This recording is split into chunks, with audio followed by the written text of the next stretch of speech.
so at one point, the discussion turned to, the fact that as part of it has to be, an aspect of this whole thing has to be income-based, or income-generating, so as to make it self-sustaining. So we got to then talking about, well, how do you incorporate this enterprise element into it? So I then mentioned to Tom at lunchtime that, I've been working on this enterprise development project where we are looking essentially at how to bring the private sector, the small and medium enterprise private sector, into the delivery of energy services to rural areas, which are often beyond the grid, be it the electricity grid or the energy grid or whatever. The big centralized companies simply can't reach them. So what I've been doing personally at UNEP here for 5 years has been to facilitate the deployment of what we call the enterprise-led approach to delivering those services. And they have two basic components. We provide seed financing and enterprise development services to entrepreneurs, helping them to set up enterprise or businesses that can deliver these kinds of services. So we started off from the energy, with regard to energy service delivery, and then about 2 years ago, I sort of ported the original energy-related model to the ICT sector. So I was saying that, well, if we can seed small entrepreneurs to start up energy enterprises, we could use the same model to deliver voice telephony and other ICT services, by setting up small enterprises that can do that in rural areas. And so that's how come we got e-commerce and renewable energy. And the funding for this came from the UN Foundation, which is Tetena's, setup, which provides funding. In fact, Tetena funded the ARED, the energy part of it, with $8 million, about $4 million. And we were lucky enough to get some $750,000 as the starting funding for this as well.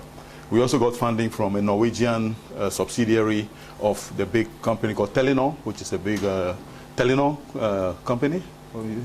They started, in fact, they were behind the setting up of Grameen Shakti, for example.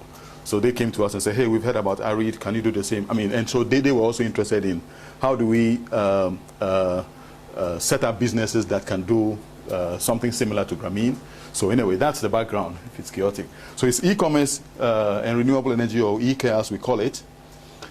And what do I press here? Oh, okay.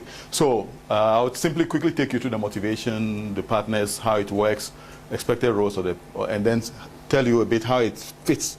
Which part of this, I believe, can support an enterprise-led approach to drumcasting.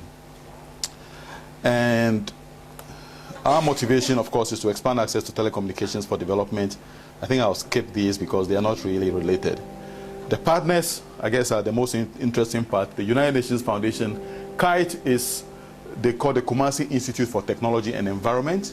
And Tom, if you remember, you can just press that. Maybe somebody.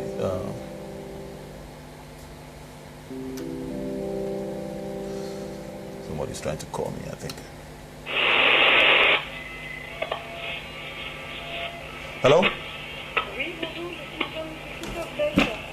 S'il vous plaît, c'est quoi, s'il vous plaît? Oui. Vous avez trompé, madame. Pardon? Vous avez trompé. J'entends pas bien. Okay. Vous avez un faux numéro. C'est pas le bon numéro? Oui, vous avez un faux numéro apparemment. Il a fait le 44 37 30 04. 44373004. Yeah, but this is nobody's office. Non, vous avez un mauvais numéro, c'est un bureau où il n'y a personne. En fait, vous tombez en plein dans une salle de réunion. Okay. Sorry, I hope you can cut this off. Anyway, so the partners, KITE is the Kumasi Institute of Technology and Environment, this organization here. Now, they are the local partner in this eCare project who help identify prospective entrepreneurs. So it's an NGO, they have a national reach. So if you are looking for, drumming tutors, an organization like that would be able to identify these tutors for us using the same techniques. I think we can just pull the plug. Using the same technique that we use in identifying entrepreneurs. Yeah. So, called the layered approach. What is this machine? Excuse me, I'm from the what is this machine? Speakerphone. It's a speakerphone. Yeah. I have to be. And you were trying to connect to somebody? She's trying to. No, she's trying to connect to us. She tried to call. The wrong number, trying to call. So just unplug her. I was thinking you were trying to call up a drummer over there in Ghana. No, no. This is a drum, you know, you can drum on that. So, It's a phone drum. so anyway, so going back, so I mean, the relevance of just mentioning an organization like Kite is that I believe that we would need to, maybe as one of the first steps in the drum casting approach, perhaps build like a directory of existing drummers who could have the potential to be tutors in this kind of thing, or maybe just collect about everyone who is interested. And so we need first that information about, you know, who can start this up, for example. Yeah. So anyway, we, at least in eCare, we have a local partner who does the entrepreneurs identification and training.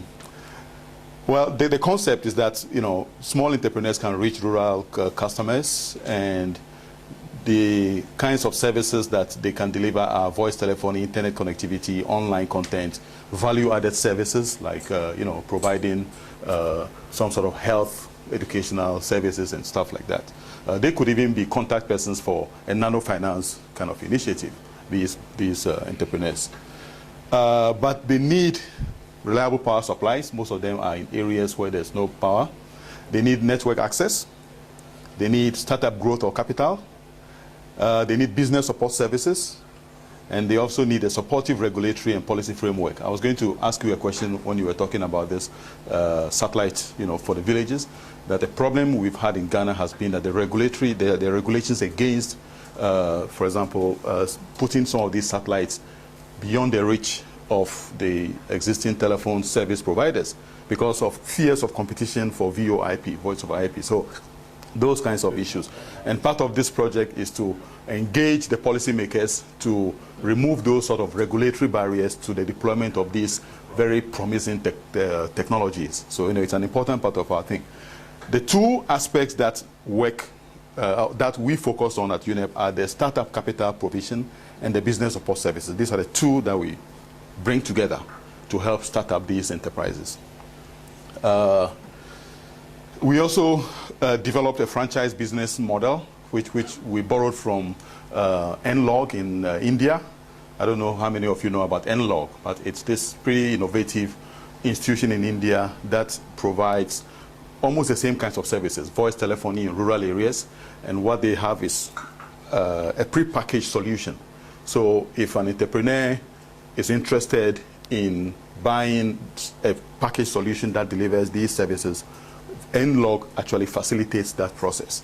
And the way this works is, for example, you have the small entrepreneur or the franchisees, and they are in this model selling voice telephony, internet connectivity, and so on. When you say franchise, do you have a written manual for how to franchise something? Yes, I have one sitting on my desk right now. Could we use that as a pattern on the wiki? We could. This is all open source? Yeah, this is all So we open could have a source. franchise pattern Yeah. that we could open up? Exactly. Okay, great. Yeah. So we have that. Then we have the franchisor. In this case, is the project. Okay. This maybe consortium might be, you know, the equivalent. And what it does is to identify franchisees, sell network access. In this particular case, we sell network access, and then provide business support services to these franchisees, helping them to put their accounts in order, do some. For example, now some of them, we are providing them with assistance to do market assessment of energy service needs within their catchment areas. So that apart from providing only voice telephony, people come in there to make phone calls in these containers that I'm going to show you, people can also come there and charge their batteries from off the solar PV system.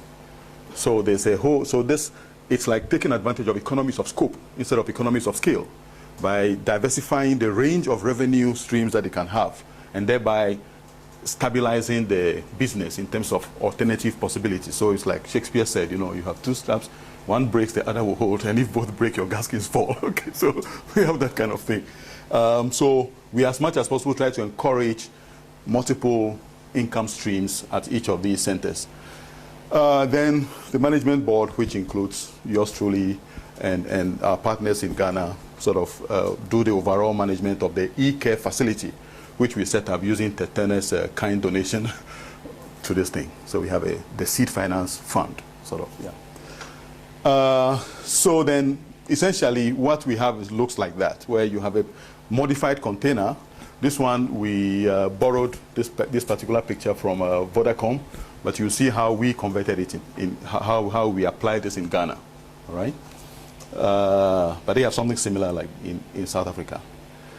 And so in each of these units that you just saw, you have an integrated package that comprises the PV array for power, of course, and all those components, the battery bank, light, subscriber unit. Very important part is the subscriber unit. That's the connection through which the entrepreneur receives the service from the telephone provider, and they get it at 30% discount. So that allows them, it's like a bulk discount, and that's how they make their profits. And I'll show you a very quick note on the financials later on. And then they have a computer for now. So this is the basic unit that they get, you know, when they qualify as franchisees. So you have a unit like that. We drop it in a location that we and them have identified as the most suitable in terms of markets and not overlapping with another provider and stuff like that. So it's very portable, very mobile kind of system. That's about a $7,000? Yes, this is, yeah. You will see in this presentation, which was done during the planning stage, that we thought it to be $10,000, but it turned out to be actually $7,000 cheaper. So in the period that we are concerned with, we thought we could serve at least 900,000 people. We believe that we can establish 300 of these units in the country. We came down a little bit. It's now realistically about 200 that we can set up. It will start in 2 target regions in Ghana, which I've shown there. And then initially they would use the existing GSM network, because initially they're just providing voice telephony services. But the company we are working with in Ghana as a partner is rolling out a system for wireless, broadband wireless network, which would then allow the entrepreneurs to be able to deliver broadband internet connection services at their centers. And how it works, as I said, we initially thought it would be $10,000, but the basic breakdown is you have 3 telephones, a desktop computer, we assumed $500. Renewable energy equipment came to $7,500 for about, it's a 1 kilowatt system. Subscriber terminal, $400, furniture, and then the container housing itself. The container housing actually turned out to be a bit more expensive than we thought, because you have to modify it a little bit to make it, the comfortable, the interior. You can imagine the heat, so some tiny little engineering had to be done to reduce the trapping of heat inside. So anyway, that's the price. And what happens then in terms of financing is that the entrepreneur, one of the conditions for qualifying is to put down a $500 down payment. This can vary depending on the context. In some very poor communities, of course, it's flexible, we can go down. But most of them so far have paid actually $700 as down payment, and they paid without any problem. And I can happily say that the 3 that we started in a pilot phase are all generating profits. And it's not through our intervention. These guys are making money out of this thing. Profits over the subsidized debt? Yes, profits over the debt, yeah. But there's still a subsidy involved. The subsidy actually is not in financing, actually. The subsidy is more our appetite for taking the risk. Yeah. So the interest rate on these loans comes to about 10%. So they are generating real commercial profits. So if they were to do this without your involvement, could they make it happen? Exactly. No, well, they would have a problem in the sense that the banks are not willing to take risks. I mean, that's normal. So they wouldn't get the $10,000 from a local bank to set up this thing. No, they will not. Okay. And part of what we are doing is to provide a sort of market opening by implementing this and demonstrating that it is indeed financially feasible model. Yeah. And by keeping a track record, I'll show you the agreement you have with the local bank, by keeping a track record of financial performance, so that 3 years down the line, what we are hoping is that once banks see that entrepreneurs who start up some of these things actually generate income, it ceases to be seen as a high-risk area. And so the banks will now be prepared to finance any other entrepreneurs who want to serve people in the other parts of the country that are not covered by this project. Yeah. I'm still, maybe I didn't hear right, but in does cost between 7 and 10,000. Yes. Now it's 7,000. Now it's 7,000. Yes.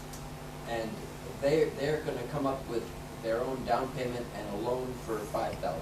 And then there's the additional 2 to 5,000 is a grant.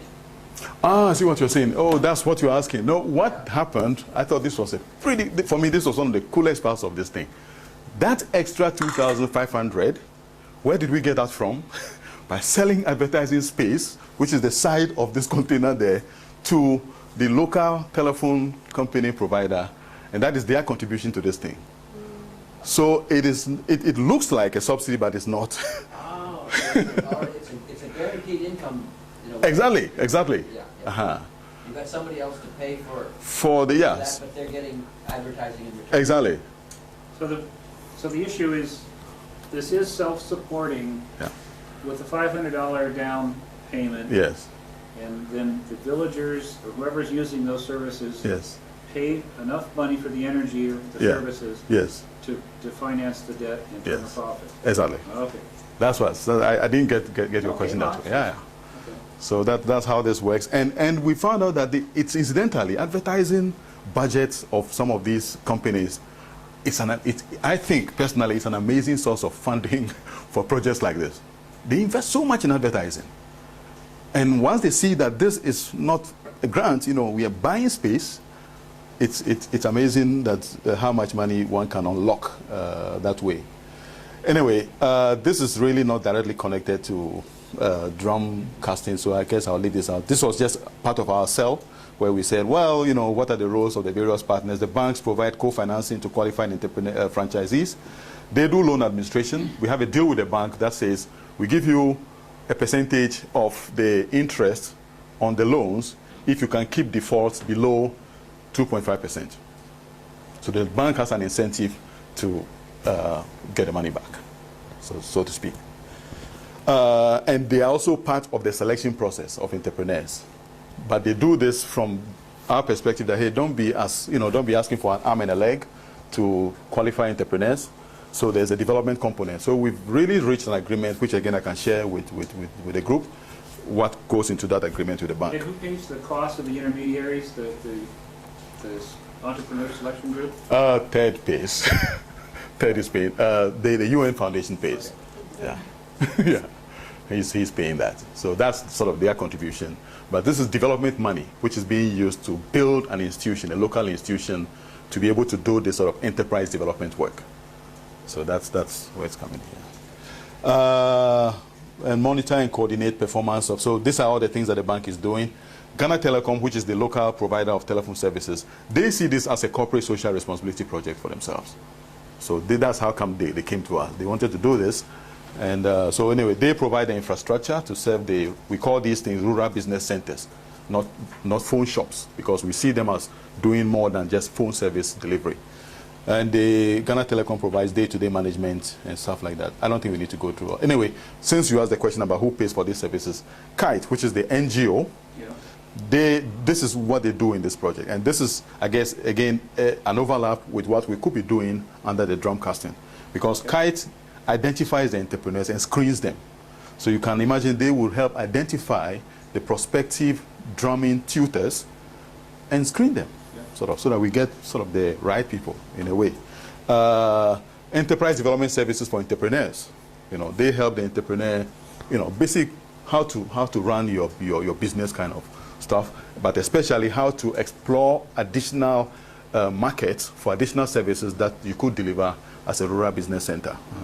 And then they also are participating in the overall project management. So this document I have in my office now, they sort of, a representative of Kite sits on the investment committee. So then we could together make a decision on who finally gets a loan. So anyway, so they support project, they do fundraising, and we think Ghana will benefit by the expansion of income earning opportunities in rural areas and through access to voice telephony. Now, so this was all before the project started. So having started, we chose one of the entrepreneurs, and just quick showing you of his. Which one do I? I don't think it's open yet. Okay. We don't have a whole lot of time. Yes, I'll be cutting out soon. That's Sege, this one here. Second. Yes. Okay, so here's a story of one of the first, one out of 3 of the centers that we set up. And so the people in Ghana, I wasn't involved in this. They wrote this story about them. Sege is a small town found in the southern part of Ghana in the Greater Accra region. The map shows you where it is. Why is eCare in Sege? It's a roadside settlement by a junction. It's in a very rural area, actually, with a population of 4,000. In Ghana, any community with population less than 5,000, we call it rural. I don't know why. However, you know, it has fishing villages along this. I mean, it's a whole community. You need to travel 50 kilometers to the next town to make a phone call. So, in June, we started this pilot project, and so we set up this. We did the usual invitations, people came up, and then we identified this particular entrepreneur. And so then he went through the training process and put down the down payment, got the financing, and that's him. His name is John. He owns and operates the center in Sege. Incidentally, and what you see behind is actually the interior of his container. Right? His wife, he runs it with his wife, and that's her standing behind the desk. And that's a customer actually just completing a phone call right there. It's not as bright here as it is here. Anyway, so basically that's it. Incidentally, I personally found this guy such a motivated person that I've involved him in the biodiesel project as well. And so, you know, that's well, this was what happened when they had the eCare pilot training. You know, like I said, the entrepreneurs are invited to a training session. So this is the lady from the Norwegian organization that actually for several years was the manager of the project. But now she has withdrawn, taking up a different position, and there's a Ghanaian called Joe Ampia who is now managing the project. So she's no more. She just started it up. I did a lot of running around fundraising with her, so really appreciate their effort. These are all staff of the organization. These are all staff. The rest are entrepreneurs. All male? There was an interesting incident there. I wanted to mention it yesterday, but there was no time. We had this lady who originally applied to be an entrepreneur, you know, to take part in this program. I was so mad here. Now, when I was then told later on that when she came for the training, I think she came for the first day, went away, and the next day somebody presented himself as the husband. And that he is now going to be in this training. So, I mean, I was like, cut him out. You know, incidentally, I'm happy we didn't do that because it turned out to be a good relationship, all right? I think it was just a miscommunication somewhere. But it just goes to show how when you have, you know, women trying to get involved in these kinds of efforts, sooner or later the man comes in and says, no, I am the lead person in this, you know. And so now, thankfully, they have a productive relationship. They run the shop together, but I almost... I'm counting the number of women around the table here. So, yeah, this is John's center. On the other side is all the advertisement stuff. He put up these kinds of little notes himself, you know, this showing the prices and interior. He has some health education messages on this wall, which he put himself, you know, just to do something for the community. And so that's how it looks like with the phone booth. The computer is further down. The solar PV is at the top there. You can just see the edge of it. And the batteries are in there. And his wife's desk is also there. And we didn't have this as part of the project. So he actually put it up himself. All right. So just, you know. So I've talked about this already. That's John's wife. I